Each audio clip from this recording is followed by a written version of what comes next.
je m'appelle Lucie Berthaud, j'ai 35 ans et j'ai été donc championne d'Europe de boxe, vice-championne du monde de MMA et aujourd'hui je suis combattante professionnelle pour une célèbre organisation américaine qui s'appelle le Bellator en MMA. L'un des plus probants a été mon titre européen en boxe anglaise. J'avais alors 24 ans, ça a été un de mes meilleurs souvenirs et de là, de nombreuses portes se sont ouvertes. C'est ce qui m'a permis d'en être là où je suis aujourd'hui, c'est-à-dire vice-championne du monde de MMA, combattante professionnelle et j'ai pu réaliser mes rêves qui étaient de combattre à Las Vegas et à Bercy. Donc voilà, là, ça commence par la boxe, ça finit par le MMA. Je n'ai jamais eu de rôle modèle entre guillemets, mais il y a eu des gens qui m'ont inspiré et notamment une amie avec qui j'ai pu partager une partie de ma vie. C'est Sarah Oramund, on était en équipe de France ensemble. Sarah m'a prouvé qu'on avait beau dépasser la trentaine, on pouvait encore être performante et on pouvait accomplir de grands exploits. C'est elle qui m'a donné l'envie de revenir au combat et d'aller accomplir mes rêves.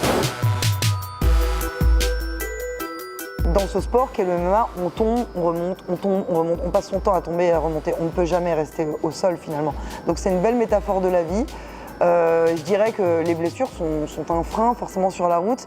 Les jugements, les a priori des gens autour de soi qui nous font croire qu'on est trop vieille pour accomplir nos rêves. À un moment donné, il faut savoir sortir de ça, croire en soi, être persévérante et optimiste et ça finit toujours par payer.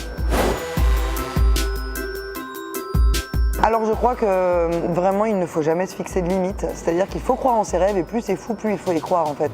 En réalité il y a plein de chemins pour arriver au même objectif, donc vraiment en épousant sa propre personnalité, en suivant ses propres aspirations, ses propres valeurs, en choisissant la voie du cœur, on arrive toujours à destination. Il faut vraiment se faire confiance, même si on a des obstacles, même si on a des doutes, on en a tous des doutes, mais on peut toujours arriver à destination à partir du moment où on le décide.